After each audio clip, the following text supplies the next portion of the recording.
Hey guys, in today's video we are talking about vital signs. Vital signs are strong indicator to know the level of your body's functioning, to know if it's good or if it's bad, if you should put it in simple basic terms. Have you wondered why when you come to the hospital the doctor will always assess you, kind of examine you and inspect you, and always check for your temperature, always check for your blood pressure, will always check for your pulse rate and the rest of the things. Now, these things I mentioned is what we call vital signs. Basically, they are five: the blood pressure, the temperature, the pain, the pulse, the respiratory rate, and okay, I've mentioned pain, right? They are basically five. And for the temperature, we use body thermometer to measure it. For the blood pressure, we use sphygmomanometer to measure it. For the pulse, we usually use pulse oximeter.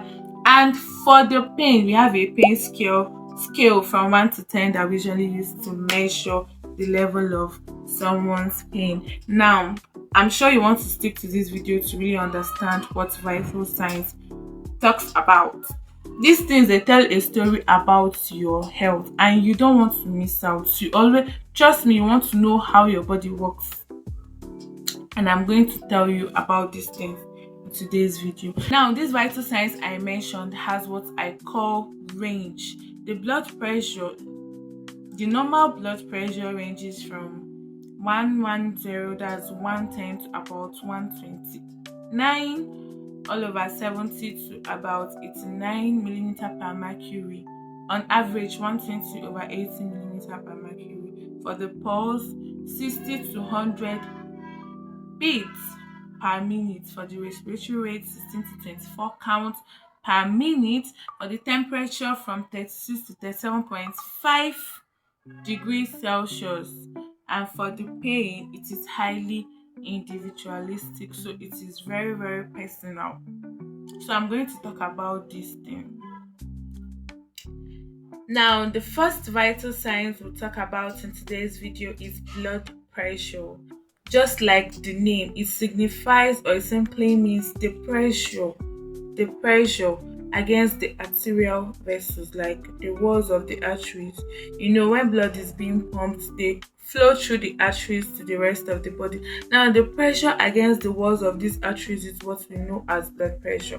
And the standard blood pressure for a typical adult should be between 110 to 120 or 129 over 70 to about 80-89. So let's just give it an average number of 120 over 80 millimeter per mercury. So anything higher than this range or anything lower than this range, it's a problem. When it's lower than this range, we call it hypotension or low blood pressure. When it's higher than this range, we call it hypertension or high blood pressure, which people usually call high BP or low BP. So when you get your BP checked and it's slightly higher or lower than this range, you should be careful and you should always talk with your healthcare professional. Now, the blood pressure is checked with what we call the BP apparatus. In a simpler language or a medical term, we call it the sphygmomanometer. The sphig for short, the sphygmomanometer. Oh shit, something like that, right? That's what we call the apparatus we use in checking the temperature. Now, the next one we'll talk about is the temperature. Temperature shows the degree of the hotness or coldness of the body, like we all know. So the typical temperature for an adult should be between 36 to 37.3 or 37.5. Anything lower than this, it's not really good, and anything higher than this indicates fever, even though it can fluctuate depending on the weather condition of the day. But you all should be careful of your temperature change. If it's way too higher than 37.5, it's a very strong indication of fever, which is a stronger indication of an infection. And this is why we should not take our temperature for granted. Okay, our body temperature is checked with what we call the thermometer, the body thermometer, because there are different types of thermometer. So we use the body thermometer typically to check our body temperature.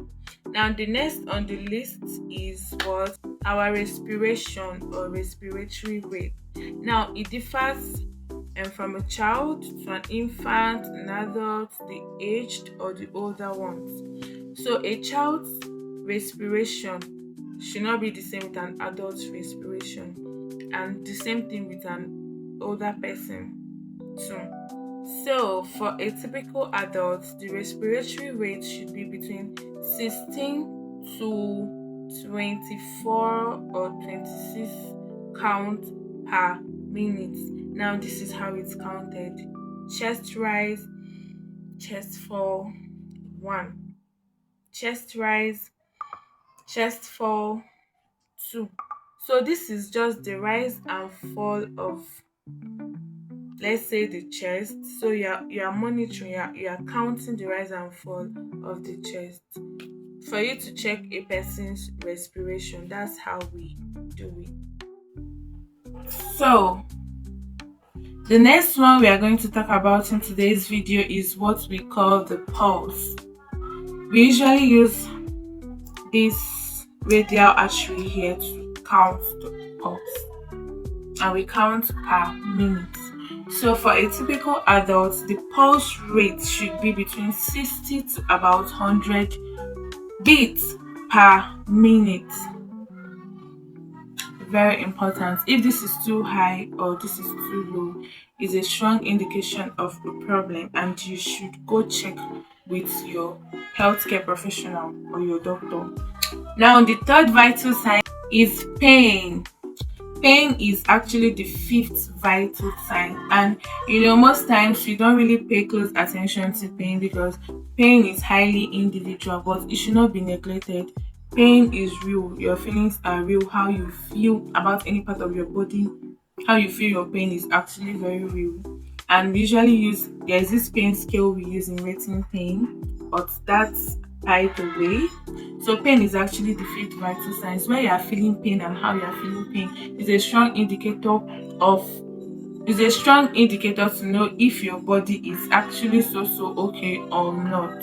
So you should pay attention to different parts of your body and how you feel pain, and always get back to your healthcare professionals.